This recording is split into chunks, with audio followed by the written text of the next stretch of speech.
시청자 여러분이 궁금해하시는 내용을 제가 질문을 드리면 SBS의 논설위원과 SBS 기자들이 그 어떤 질문에도 막힘없이 대답하는 정치 알파고 순서입니다. 오늘은 인광기 SBS 논설위원 나와 있습니다. 어서 오십시오. 네, 안녕하십니까?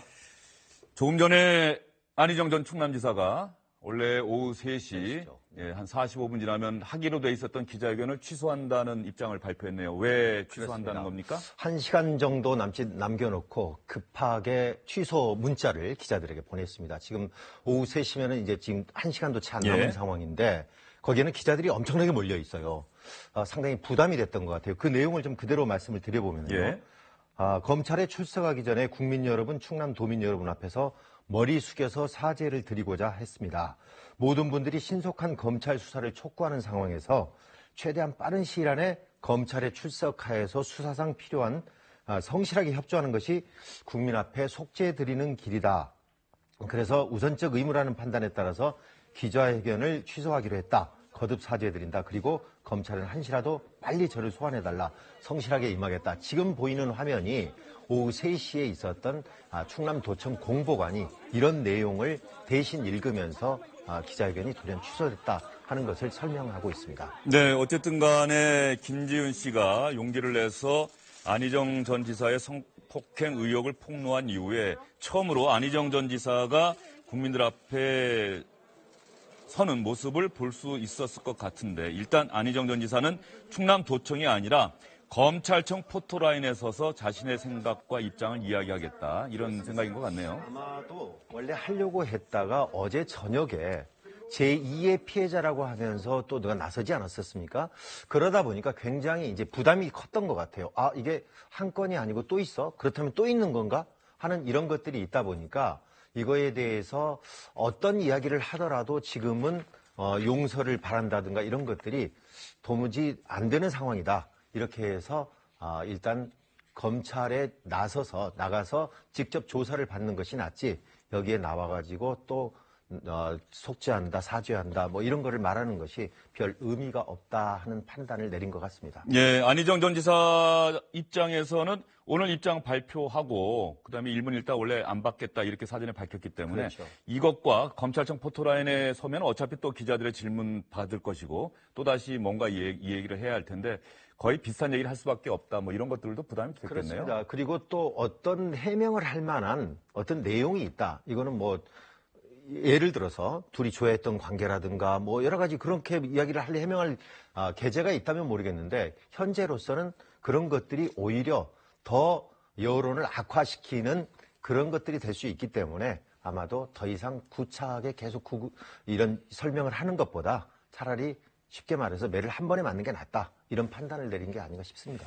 예, 안희정 전 충남지사 원래 오늘 오후 3시에 충남도청에서 당초에는 기자실에서 입장 발표하기로 했다가 장소를 1층 로비로 바꿨었는데 이렇게 바꾸기까지 했었는데 결과적으로는 기자회견 자체를 아예 취소했다는 소식 여러분께 전해드렸습니다.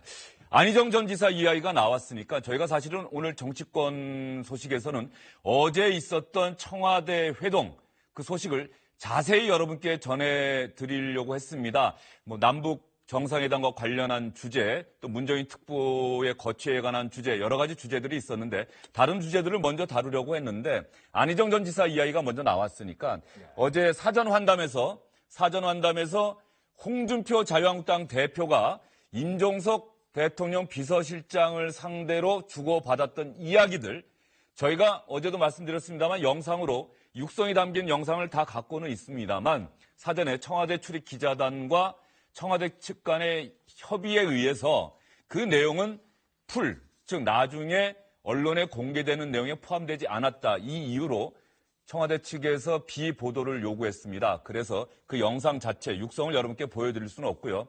홍준표 자유한국당 대표와 임종석 비서실장 사이에 오갔던 이야기들을 저희가 화면으로 한번 보여드리겠습니다. 지금 대통령이 오기 전에 임종석 대통령 비서실장이 이제 각 당 대표들을 기다리고 있지 않았겠습니까? 예. 그래서 홍준표 대표가 들어오니까 환영합니다. 그랬더니 바로 홍 대표가 안희정을 임종석이 기획했다고 하던데 라는 말을 농담처럼 던졌어요. 그랬더니 설마요. 그러니까 이 한간에 그런 얘기가 사실 떠돌고 있거든요.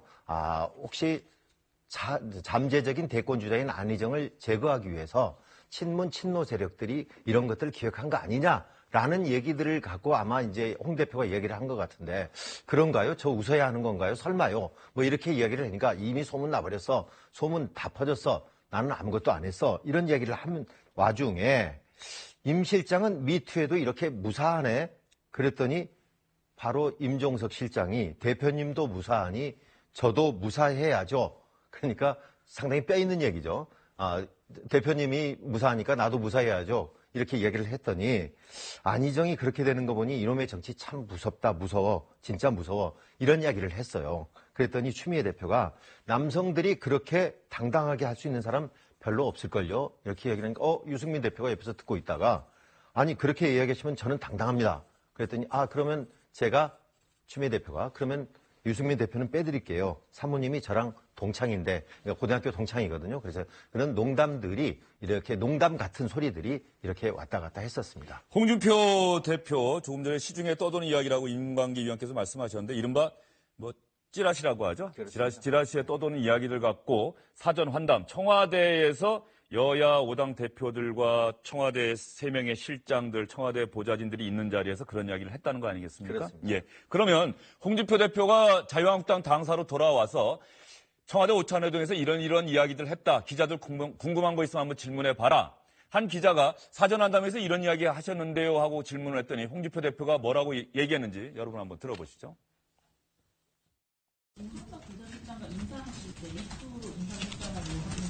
농담한 겁니다. 농담한 겁니다. 얘기를 하고서 그때 농담이라고 안 하고 나중에 당사에 들어와서 기자들 질문 받고 농담한 겁니다라고 이야기를 하네요. 이게 조금 파장이 있을 것 같으니까 사실상 공당의 대표가 이른바 찌라시에 나오는 이야기를 가지고 많은 사람들이 있는 각 당의 대표들이 있고 비서실장이 있는 데에서 그런 이야기를 했다는 거에 대해서 부담이 될 수가 있으니까 그냥 내가 농담으로 한 것이다. 그렇게 해명을 하고 이제 마무리를 지으려고 한 것이죠. 예, 그러면 홍준표 대표와 임종석 비서실장이 만나서 이야기하는 사전환담 스케치 그림은 있지 않습니까? 한번 그림을 보여주시면 당시 상황이 정말 그 농담을 했던 그런 상황이었는지 이런 부분들을 시청자분들께서 좀 짐작을 하실 수 있을 것 같은데 화면이 준비되면 한번 보여주세요. 홍준표 대표가 도착을 해서 제가 어제 영상을 다 봤는데 추미애 대표가 조금 늦게 왔는데 두 사람은 좀 서먹서먹하게 돌아서 있었어요. 그렇죠. 어색하게. 네.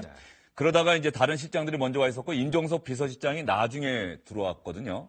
나중에 들어왔을 때 이제 홍준표 대표가 저런 이야기를 이제 하는 겁니다. 아직까지 화면에는 임종석 비서실장의 모습은 보이지 않고 있고 네. 장제원 수석 대변인, 자유한국당 대변인, 정의용 안보실장이 서 있습니다. 사실상 홍준표 대표가 이제 거의 1년 다 돼가는데 문재인 대통령 취임하고 몇 차례 자리가 있었지만 한 번도 오질 않았거든요. 그래서 이번에 처음에 왔어요. 그래서 특유의 농담 또는 직설적인 화법 이런 걸로 해서 좌중을 지금 주도해 나가고 있지 않습니까? 지금 이제 웃음을 보이고 있는데 저런 중에서 지금 왔다 갔다 했던 이야기인 겁니다. 예. 저런 장면에서 임종석 비서실장이 홍준표 대표에게 인사를 했더니 이제 지금 방금 저 장면이 그런 상황인 것 같아요. 인사를 하고 홍준표 대표가 이제 한마디 합니다. 저게 바로 그 얘기죠. 기획했다는 그런 얘기. 그렇습니다. 웃으면서 이야기를 했는데 상당히 임종석 실장으로서는 오랜만에 만나가지고 그런 이야기를 들으니까 굉장히 당황스러운 표정을 좀 지었어요. 그 내용 자체는 굉장히 당황스러운 얘기 아니겠습니까? 이런 것들을 마치 그것도 다른 당도 아니고 같은 이쪽 진영을 가지고 무슨 기획을 해서 제거하려고 이렇게 기획을 했다. 이런 얘기를 하니까 깜짝 놀라면서 설마요. 이렇게 답변을 한 겁니다. 예, 이걸 내가 웃어야 하나라고 임종석 비서실장이 얘기했던 그 장면도 얼핏 기억이 나는데 말이죠. 홍준표 대표 어쨌든 임종석 비서실장이 기획했다. 이렇게 사전환담에서 이야기를 했고 그래서 그 자리에 있던 사람들이 미투 운동과 관련해서 여러 이야기들을 했습니다. 그런데 나중에 당사에 돌아와서는 기자의 질문을 받고 농담입니다. 농담한 겁니다라고 이렇게 짧게 대답을 했네요. 어제 청와대 오찬회동에서 홍준표 대표가 처음으로 사실상 참여를 한 거기 때문에 그렇습니다. 단연 홍준표 대표가 어떤 이야기를 할지 이런 부분에 기자들의 관심이 많이 쏠렸는데 홍준표 대표와 문재인 대통령 사이에 약간 목소리가 높아지는 그런 순간도 있었다라고 하는데 화면을 보면서 어떤 순간이었는지 여러분께 보여드리겠습니다. 남북 정상회담이 북한의 시간 벌기용 회담으로 판명이 난다면 대한민국은 어려운 국면에 접어들 수가 있다. 이번 남북 회담이 실패한다면 대안이 있느냐라고 홍준표 대표가 이야기를 합니다. 그랬더니 문재인 대통령이 그렇게 말씀하시는 홍준표 대표께서는 어떤 대안을 갖고 계십니까? 라고 반문을 했고 그러자 홍준표 대표는 모든 정보를 총망라하는 대통령이 그것을 나한테 물어보시면 어떡합니까? 라고 이야기하는 상황에서 이렇게 얘기한 다음에 문재인 대통령은 별다른 언급을 하지 않았다라고 장제원 수석대변인이 자유한국당 수석대변인이 이렇게 이야기를 했는데 네. 그렇습니다. 지금 홍준표 대표는 계속해서 남북 정상회담이 이게 북한의 전에 과거의 전례를 보면은 북한의 핵무기 개발에 필요한 시간 벌기밖에 안 되는데 왜 자꾸 우리가 그쪽 북한의 전술에 우리가 끌려다니느냐 하는 생각이 강력하게 있거든요. 그래서 어제도 이 부분을 가장 처음으로 한 얘기가 그거였습니다. 도대체 시기와 장소 이런 것들을 누가 제안을 했느냐. 이게 결국은 뭐냐면 북한에서 한 것을 우리는 끌려간 거 아니냐. 이거에 대한 강력한 의구심을 갖고 이렇게 질문을 했고요. 그랬더니 문 대통령이 하도 답답했는지 자 그렇다면 홍 대표는 어떤 대안이 있느냐. 이렇게 이야기를 하니까 아니 국내외 정보를 전부 다 보고받으시는 분이 그걸 나한테 물어보면 어떻게 하느냐. 이런 식으로 반문을 던졌는데 더 이상 논란은 진전되지 않은 채 거기서 마무리가 됐습니다. 자, 그러면 이 발언들은 비공개 그 회담 자리에서 나왔던 이야기들이거든요. 나중에 각 당 대변인이 당사에 돌아가서 브리핑을 하는 과정에서 이런 내용들이 공개가 됐는데 장제원 자유한국당 수석 대변인이 이 부분 어떻게 브리핑했는지 여러분 한번 직접 들어보시죠. 언쟁이 조금 있었는데 문재인 대통령과 홍준표 대표 간에 홍준표 대표께서 북한과 지금까지 수없이 많은 대화를 반복하는 동안 북핵 완성이 마지막 단계에 돌입했다. 만약에 이번에 남북 정상회담이 북한의 시간 벌기용 회담으로 판명이 난다면 국민들과 대한민국은 정말 어려운 국면에 접어들 수 있다. 거기에 대한 대안은 있느냐? 이렇게 질문을 했습니다. 그 질문에 대해서 문재인 대통령께서는 역으로 그렇다면 홍준표 대표께서는 어떤 대안이 있느냐라고 역으로 질문을 했는데 홍준표 대표께서는 모든 정보와 모든 군사 상황과 모든 국제사회의 정보를 총망라하고 있는 대통령께서 그것을 나한테 물으시면 어떡하느냐. 그렇게 다시 한번 이제 질문을 던지니까 대통령께서는 더 이상 답변이 없었습니다. 그러니까 이 남북회담이 만약에 시간 벌기용, 북핵의 시간 벌기용 회담으로 판명 난다면 거기에 대한 대책은 없어 보였습니다. 네, 마지막 부분은 장제원 수석 대변인의 개인적인 의견인 거죠? 그렇습니다. 네. 개인적인 의견을 저렇게 브리핑할 때 했고 또 페이스북에마저도 거기에다가 홍준표 대표가 적극적으로 회담을 주도를 했고 능력이 정말 대단했다. 이런 예. 식으로 썼습니다. 언쟁이 조금 있었다라고 장제원 수석 대변인은 저렇게 이야기를 했네요. 네. 그러면 남북 정상회담과 관련한 이야기, 사실은 홍준표 대표가 이 부분도 어제 들어오자마자 그 얘기를 했었는데 네. 남북 정상회담과 관련해서 주고받은 이야기들은 어떻게 또 설명을 하고 있습니까? 남북 정상회담에 대해서는 대통령이 사실상 어제 다 이야기를 했거든요. 시기 같은 것도 오해가 있는데 6월 달에 지방선거를 앞두고 혹시 하는 거 아니냐. 뭐 이거에 대해서 지금 야당들이 강력하게 의심을 하고 있지 않습니까? 예. 그래서 이거에 대해서는 내가 대통령 후보 시절에도 1년 안에 하겠다고 했었고 그리고 양쪽이 조정을 하다 보니까 4월로 하게 된 거다. 그래서 지방선거와는 좀 간격을 두기 위해서 우리가 4월로 한 것이다. 그러니까 그보다 더 5월로 간다든가 그러면 더 그런 문제가 있다 보니까 그렇게 해서 한 것이다. 그리고 판문점을 우리가 제안했고 평양, 서울 판문점 이 셋 중에서 제안을 했더니 북한이 선택한 것이다. 이렇게 설명을 했습니다. 그것과 관련해서 홍준표 대표는 나는 그렇게 생각하지 않는다라고 이야기한 거죠. 그렇습니다. 청와대 측 문재인 대통령이나 정의용 실장은 저렇게 이야기하는데 정의용 안보실장이 처음에는 문재인 대통령이 이미 대선 기간에 집권 후 1년 안에 남북 정상회담 하겠다고 이야기하지 않았느냐. 뭐 이렇게 그렇습니다. 또 이야기를 했었는데 네. 홍준표 대표는 뭐라고? 그러니까 홍준표 대표는 계속해서 갖고 있는 의구심이 뭐냐면 일단 북한에 끌려다니고 있다 하는 것이 하나 가장 크고요. 그다음에 두 번째는 우리가 선거가 가까워오면서 선거에 이용하려고 하는 거 아니냐. 이거에 대한 의구심이 굉장히 강합니다. 그런 상황에서 지금 사실상 이제 선거 국면으로 들어간단 말이에요. 그러다 보니까 평소의 소신도 확고하게 돼 있고 거기다가 이제 홍준표 대표는 선거도 있고 그러니까 이 보수 세력에 대한 안보 이 문제를 가지고 집결을 노리는 것이 현재로서는 본인의 소신도 그렇고 여러 가지 전략으로 봐도 그쪽이 굉장히 유리하다는 판단에서 이거에 대해서는 강력하게 설득을 하더라도 당하지 않는 그런 입장이죠. 예. 그리고 문재인 정권과 또 북한의 김정은의 이해관계가 맞아떨어져서 지방선거에서 문재인 정권이 승리해야 북한은 계속해서 시간을 벌 수 있고 뭐 이런 식의 또 나름대로 판단을 이야기했던 기억도 납니다.